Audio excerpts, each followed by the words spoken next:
ನಮಸ್ಕಾರ ಪ್ರೇಕ್ಷಕರೇ, ಭರವಸೆ ನ್ಯೂಸ್ನಲ್ಲಿ ಸ್ವಾಗತ ಸುಸ್ವಾಗತ. ಹುಬ್ಬಳ್ಳಿ ಶಹರದಲ್ಲಿ ಆರಾಧ್ಯ ದೈವವಾಗಿರುವಂತಹ ದೇವಾಂಗ ಸಮಾಜದ ಕುಲಗುರು ಹಾಗೂ ಆದ್ಯ ವಚನಕಾರರಾದಂಥ ಜೇಡರ್ ದಾಸಮಯ್ಯನವರ ಜಯಂತ್ಯೋತ್ಸವ ಆಚರಿಸಲಾಯಿತು.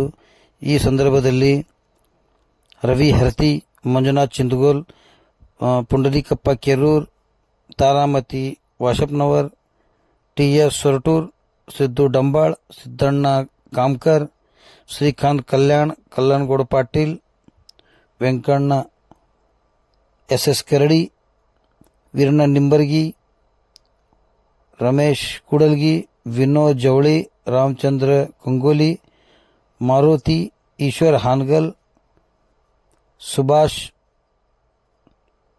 ಇಂಥ ಅನೇಕ ಜನ ಈ ಸಂದರ್ಭದಲ್ಲಿ ಉಪಸ್ಥಿತರಿದ್ದರು.